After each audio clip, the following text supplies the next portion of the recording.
The first keynote session is on artificial intelligence, good news, bad news, or simply fake news.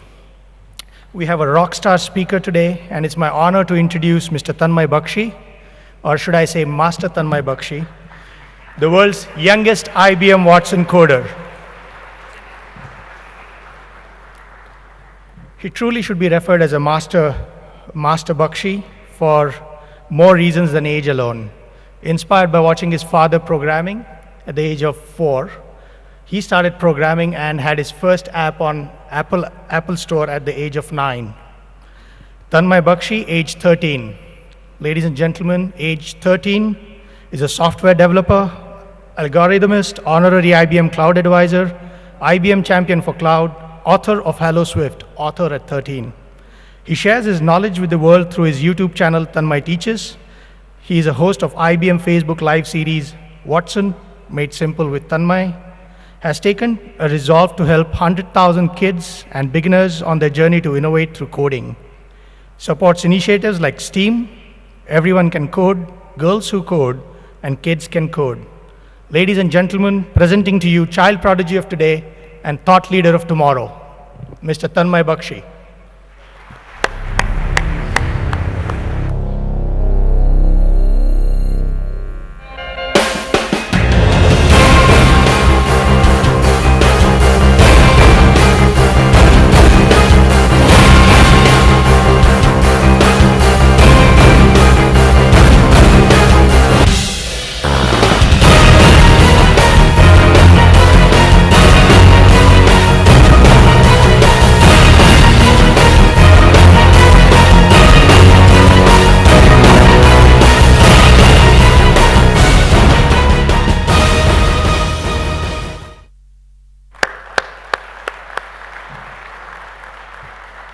A quick video clip and then we'll start. So if we get my Mac on screen, that would be great.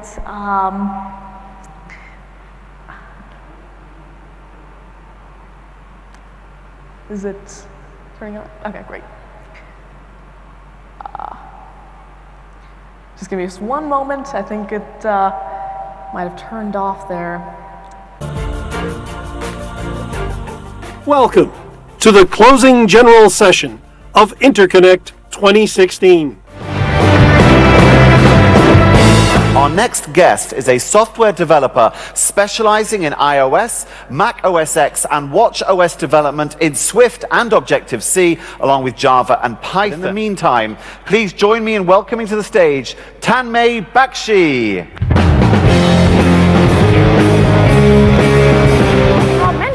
This is not about replacing humans. This is about taking what humans are good at, which is of course learning, and taking what computers are good at, their extreme mathematical skill, combining them in order to create such a powerful combination that can, as I said, change so many people's lives. So I was actually trying to create a data set that would work with shallow neural networks, and I could just feed it into a shallow neural network and have it give me output. And this time we're going to be going over how you can use Scikit with the new iOS 10 frameworks that Apple released in order to create a messaging application. What this means is it's essentially a biological neural network in your brain, literally with neurons and synapses and dendrites in your brain that we're mapping out onto a computer on a much, much smaller scale. And this time we're going to be going over how you can use IBM IoT, IBM Watson Conversation, and Node-RED to control a drone. More specifically, the Parrot AR Drone 2.0. Send the message and look at the drone. Alright, it has now taken off, and as you can see, the drone is taken off, and now we can let it fly, but let's say we want it to land, right? All I need to say, land the drone. Alright, I'm going to send this text message, and now watch the drone.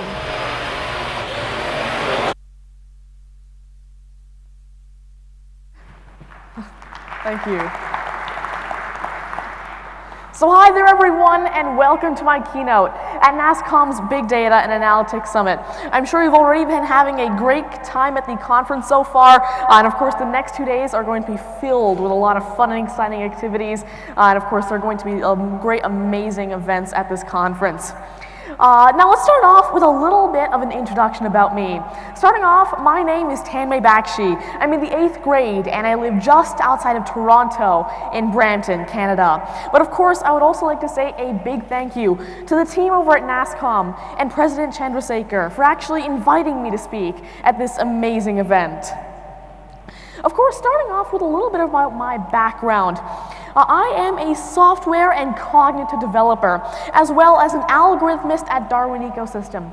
I'm also an author, keynote and TEDx speaker, a YouTuber, a course instructor for Udemy, an IBM champion for cloud, and an honorary IBM cloud advisor.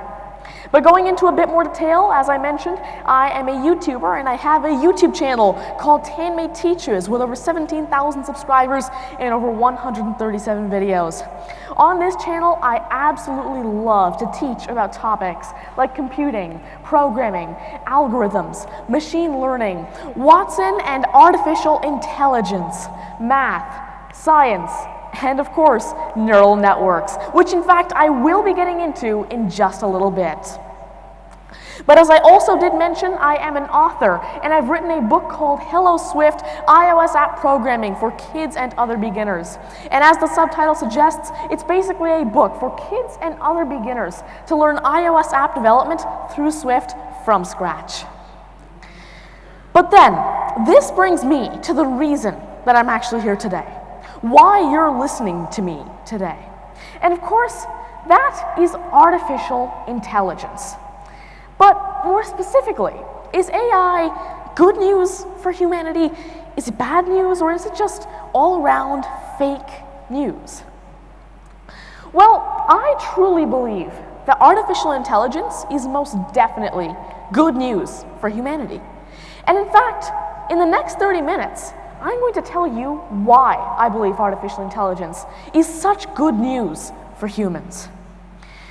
But of course, though, which AI talk would be complete without talking at least a little bit about IBM Watson, a cognitive computing platform by IBM that was not only able to play, but also win Jeopardy against the two best human competitors in 2011. Of course, Watson has now been converted into a set of tools that developers like us can use in our applications in order to create intelligent and smart applications. In fact, Watson is very powerful. I've been able to create many different projects with the extremely powerful capabilities that Watson provides. In fact, these projects range in fields all the way from healthcare and education and entertainment, all the way to utilities, security, and business. In fact, these are just a few of the different projects that I've worked on using IBM Watson's cognitive capabilities. But out of all of these projects and more that I've worked with, there are two that I think you'd be most interested in, and two that I want to share with you today.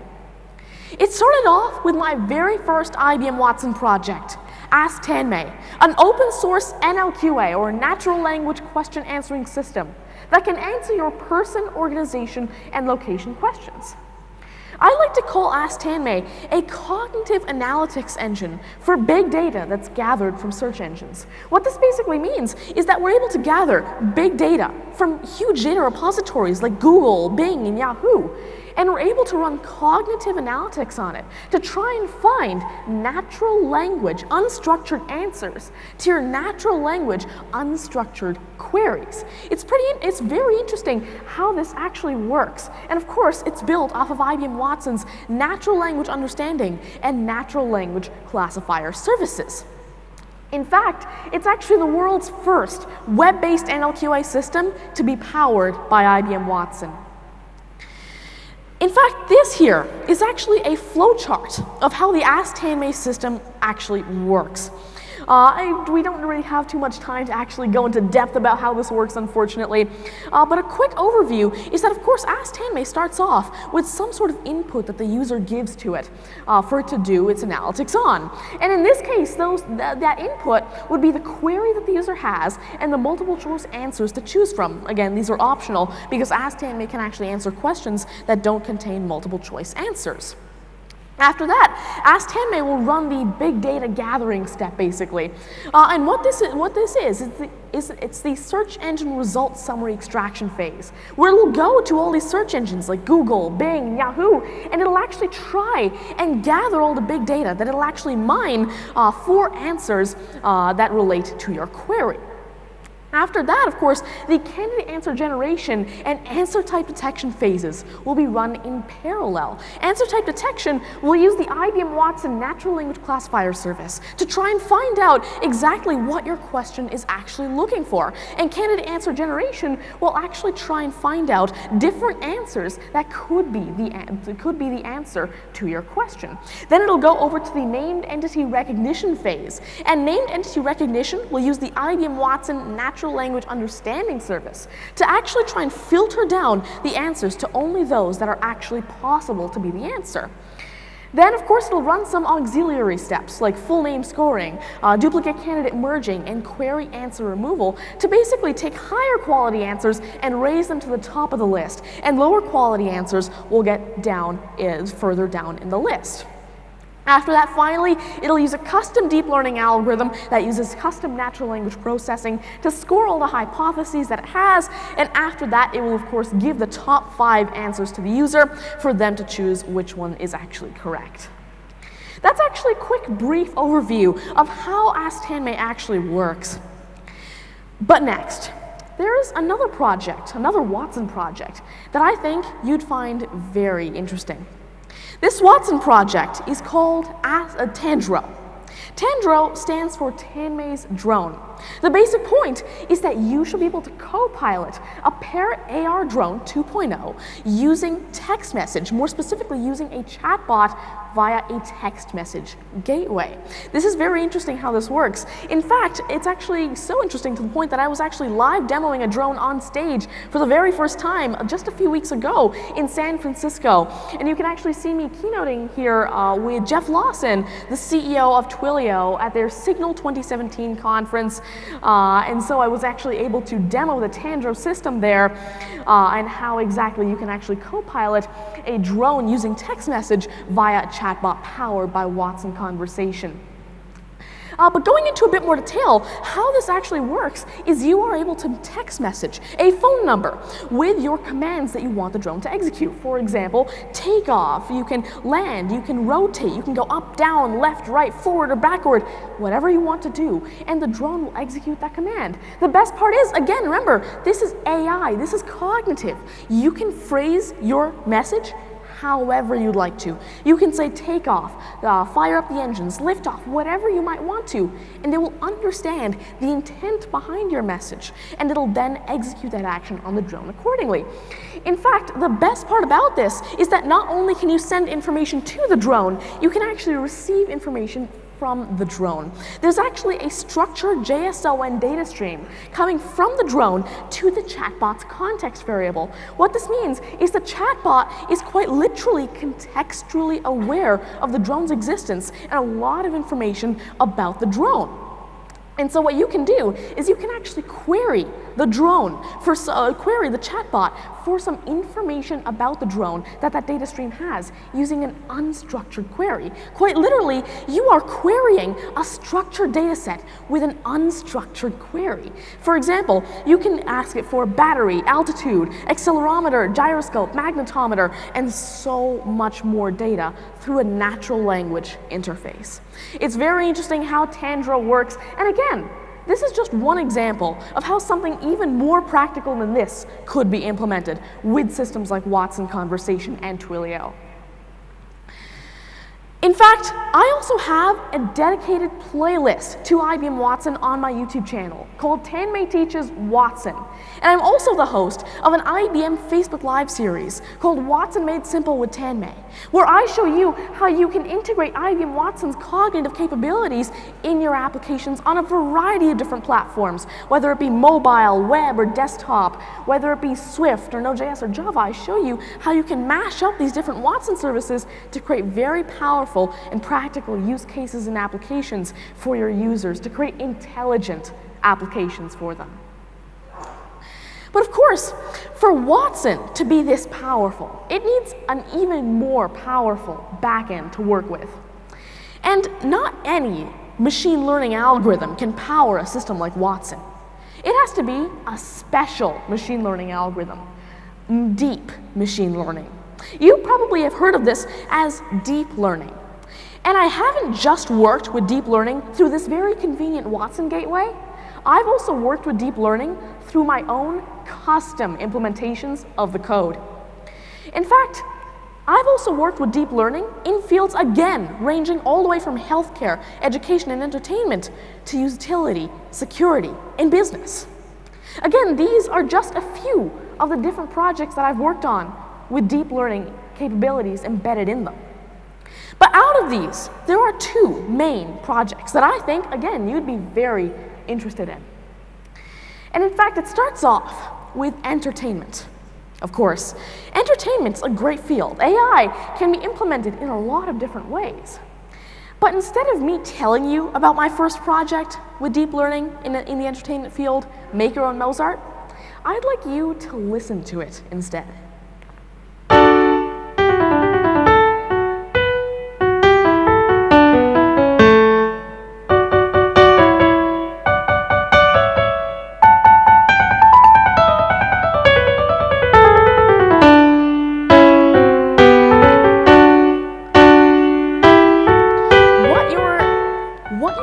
Right now is a song that might sound familiar to you if you've ever heard a Mozart or a Beethoven piano sonata.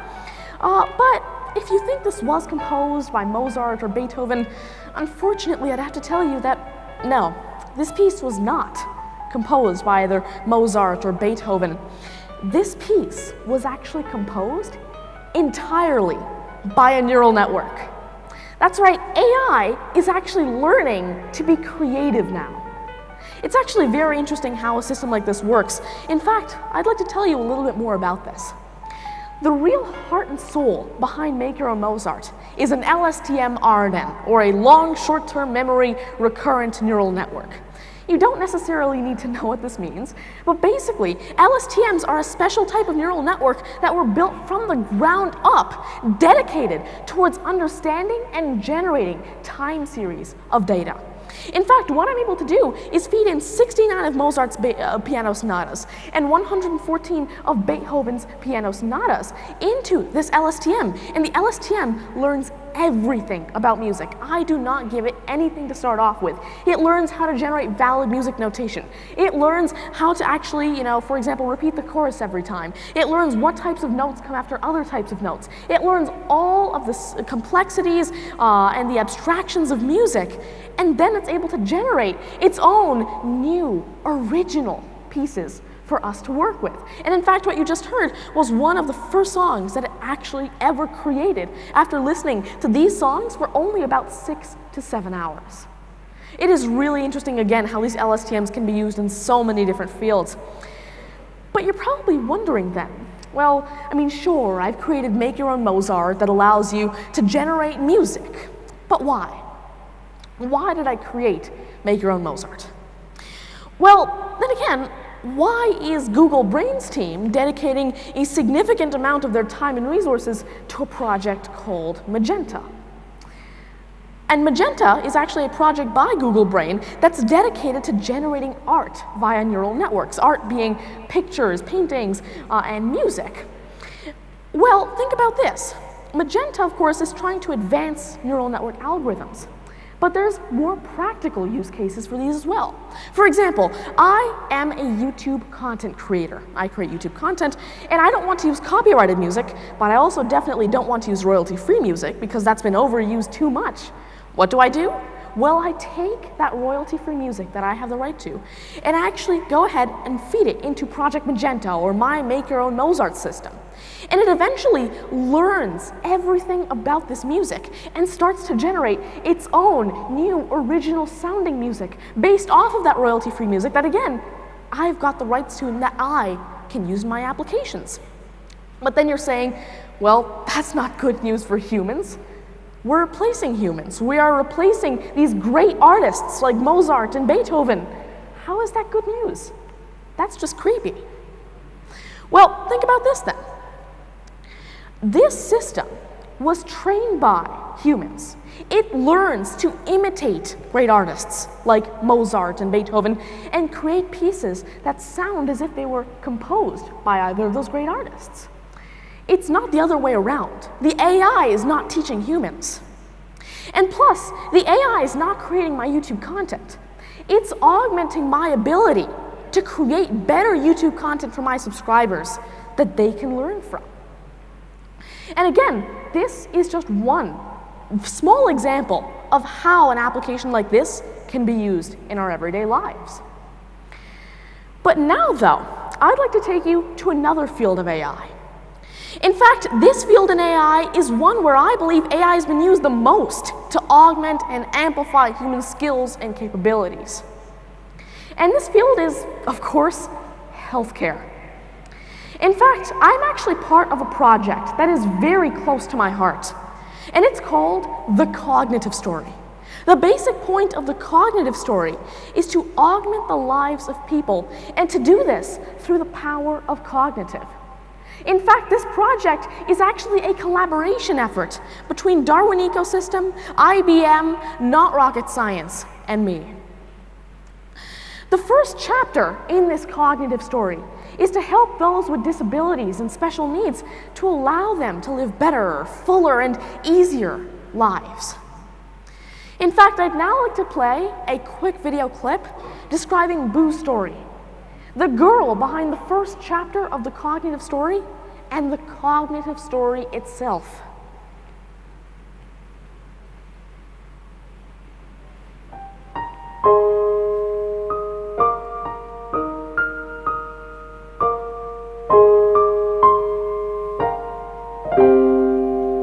The trip to meet Boo started with a simple tweet from the friend of a mother wondering if artificial intelligence could be used to help a severely disabled 29-year-old woman communicate with her family. Soon, IBM's Tim Duncan reached out to Darwin Ecosystem's Thierry Hubert to explore the possibilities. Within weeks, the two companies organized a research trip into the rural community just north of Toronto, where Boo lives a solitary life, having almost no contact with the outside world. The pair was joined by 13-year-old Tanmay Bakshi, who was recruited to join the team because of his skills with neural network systems. The road to Boo's hometown was sometimes desolate, sometimes blustery, but by the time the team reached the small town, the sun was bright and the sky was blue.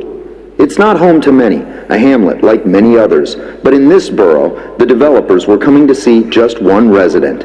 They arrived at Boo's ready to learn and understand a woman who can only communicate the broadest of concepts and only to those most intimate with her condition. Her name, Boo, comes from a sound she could make as a baby but can no longer make. Boo is quadriplegic, suffering from Rett syndrome, a rare and debilitating neurological disorder. But her parents know when she's happy, when she's irritated, or when she wants to watch TV, the simplest of desires interpreted by the most intimate knowledge. Now the hope is that artificial intelligence can match EEG signals from Boo's brain to what her parents say she's thinking, and a unique language born from cognitive computing can act as Boo's translator to others and relieve her isolation. The team includes Darwin Ecosystem's Thierry Hubert and Ross Power, Tanmay Bakshi, along with IBM CTO Rob High and innovation engineer Tim Duncan. Rounding the list, Darren Gudgeon of Not Rocket Science, who will help expand the effort to other disabilities. Darwin Ecosystem is leading the solution development that includes the hardware and cognitive software using the EEG signal patterns by feeding those patterns to a cognitive system powered by IBM Watson and Bluemix.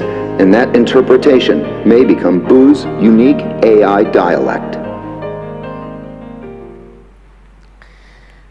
So now that you know a little bit more of the story behind the cognitive story and what we're actually trying to do for Boo, I'd now like to take you a little bit deeper into the technical part of the cognitive story to show you what we're actually doing.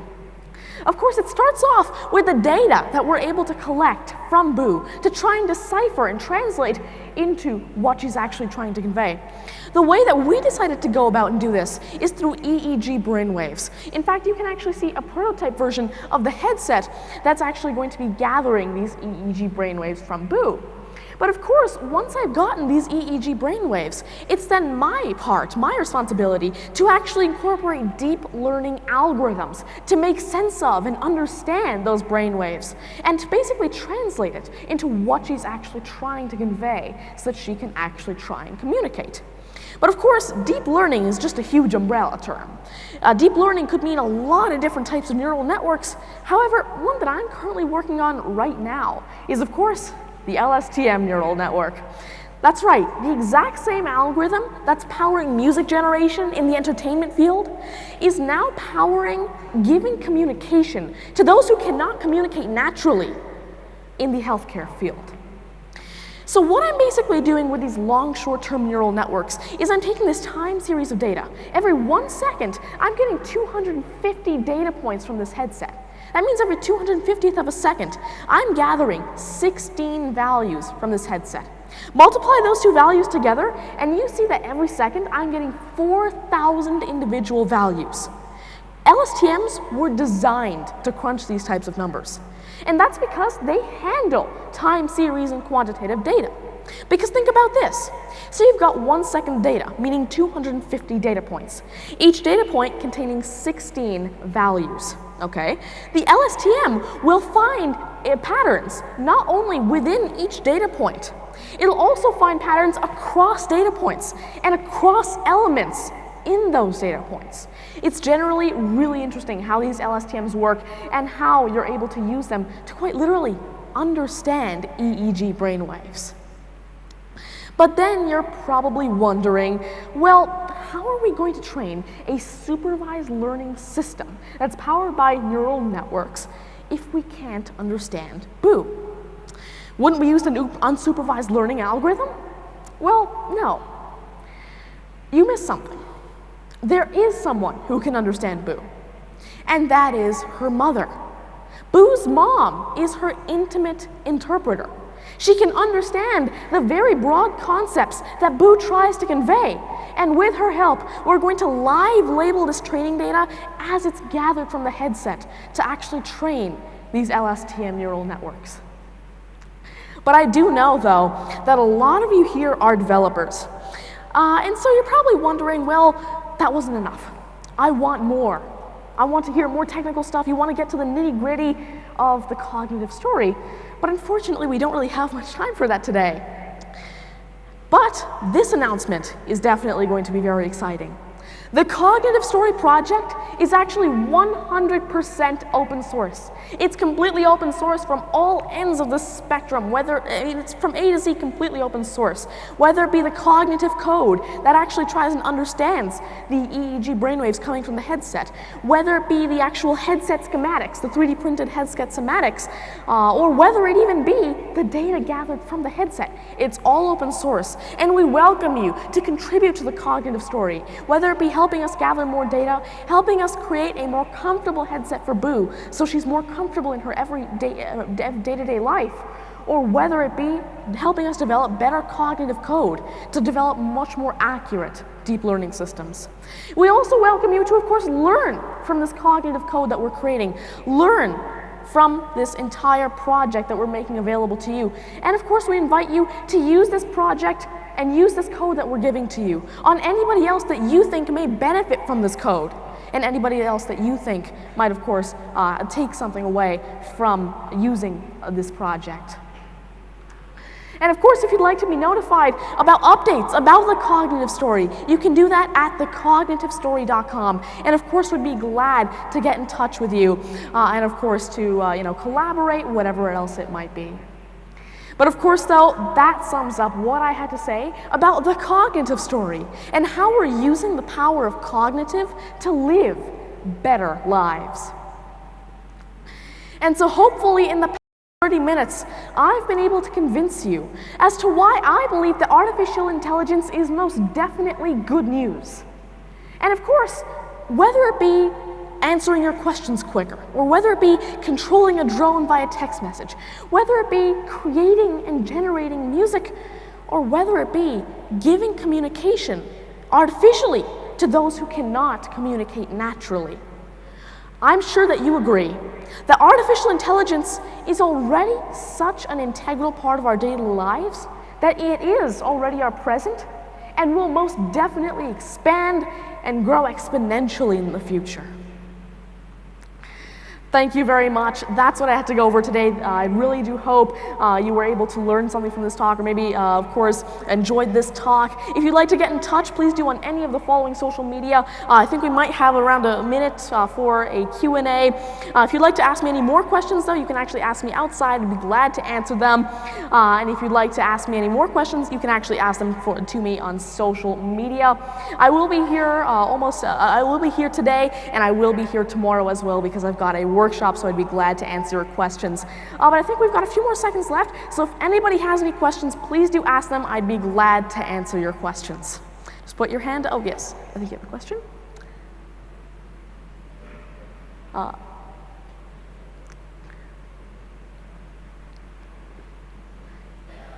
Tanmay, great presentation. Thank you. IBM Watson defeated Jeopardy back in 2011. Yes. When you were 7 years old. Yes, yes. In the last 6 years, we haven't seen too many actual use cases in large-scale deployment from IBM Watson. We're still talking about use cases in small bits and pieces here and there. So what do you think had been the challenge? Why haven't we seen last 6 years Watson taking over the world? Well, let me talk a little bit about this. Well, Watson, if you think about it, is actually doing quite a bit. I guess you are right there. It's not deployed at a large scale just yet, but it is actually being used in many different countries, including India, for things like, of course, cancer treatment in terms of healthcare. And one example that I like to give is actually Watson has a system where doctors and specialists can actually feed in information about a patient, and it can return different types of medicine that Watson believes could help this patient. And so specialists were able to actually feed in information about a Parkinson's patient and all of their symptoms, etc. And what happened is the end result, out of all the medicines that Watson returned 11 medicines that humans never thought had any link to Parkinson's whatsoever. We had never encountered that in our research. However, once doctors took a closer look at this, they did some more research, they found out 10 out of those 11 medicines that never had any link to Parkinson's were actually more effective than medicines that were already out there and known to work for those with Parkinson's. So I'm not exactly too sure, of course, about the sort of the history of Watson, because of course, unfortunately, I do not actually work for IBM. I just absolutely love to work with their services and actually use their services in my applications to create smart applications. But I will say, though, that I do know that Watson is, of course, being deployed, and I think we're going to be seeing a lot more of Watson in the very near future. Thank you. Does anybody else have any questions? I'd be glad to answer them. Any more questions?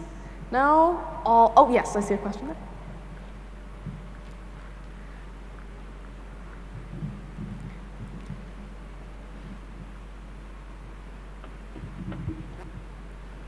A kid of your age would like to have fun in the world, and then you find fun in AI. Yes. So, how did you fix the dilemma within your mind? Well, there are actually quite a few different ways. Well, think about this. Generally, I started coding when I was 5 with the help of my dad. But what happened is when I was around 11 and a half, or about to be 12, I actually stumbled upon IBM Watson, which was my first venture into the AI world. But I won't be talking too much about what I've been doing and how I actually got into AI. But really, I believe AI is fun, and I love programming because I'm able to see all the different possibilities that AI actually has in these fields. Like, for example, it's generally fun knowing that we're able to help Boo communicate with the outside world using the power and really the intelligence that artificial intelligence provides us with. And so generally, I absolutely love working with these different services and of course programming and of course contributing to all of this, contributing back to the community and how they've helped me learn all these different things. Like, for example, artificial intelligence, cognitive, all these algorithms. I've been able to learn this, and that's also why I absolutely love to share share my knowledge with others to basically fill that learning gap, that knowledge gap that exists for example, artificial intelligence and cognitive, to bring this technology to those who haven't learned it yet and make it much easier for people to actually learn about these technologies. So there are lots of different reasons, but it's mainly because I absolutely love seeing what AI is doing for the community and for people, and of course, how I'm able to make a difference in other people's lives by, of course, sharing whatever I learn about AI with others as well. Thank you. Thank you. Thank you very much. Oh, sure. Yes, thank you.